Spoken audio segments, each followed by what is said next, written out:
I'm Chuck Alvarez, the CEO of Cameron Brooks, and I'm sending you this video as the COVID-19 crisis continues to threaten society and our country.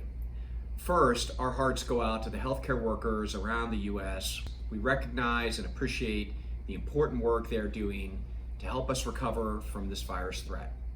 Secondly, I want to reaffirm our commitment to the junior military officers who are relying on us to help them with their transitions from the military to the business world.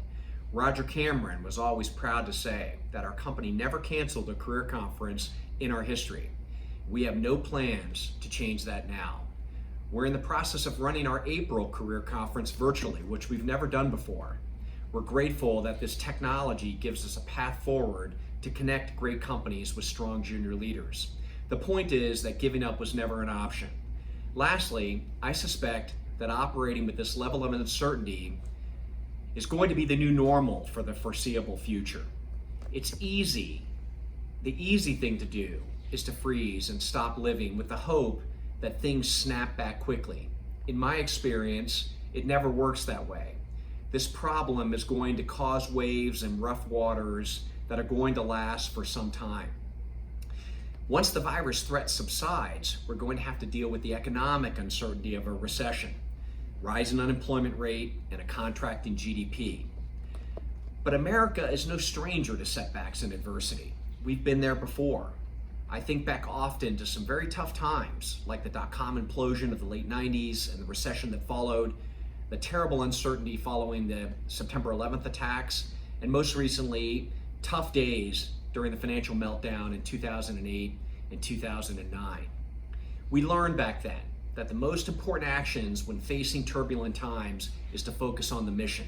Rather than freezing with fear and uncertainty, it's more effective to simply ask yourself, what is your mission? And then lead yourself and others towards accomplishing it. It's in these times that you need to worry about the things you can control and don't stress over what you can't. Every day, measure the effort you put into your mission and don't put too much focus on outcomes. You can't always measure outcomes during times like these, but you can measure your effort. Keep your attention on the work you're putting in. Work really hard and then go home at nighttime and enjoy your life. Eventually, that hard work will start producing results, quite often much better than you're expecting. Lastly, stay safe and stay positive. Follow the well-published CDC guidelines to remain healthy. Viruses are serious business, and we have one of the best scientific organizations in the world giving us great advice on how to mitigate that risk. I read somewhere that viruses generally do not like sunshine or fresh air. So when you start going crazy, don't forget how rejuvenating a long run can be, or a good bike ride, or sometimes just some sunshine. Be careful, take good care of yourself, and stay safe.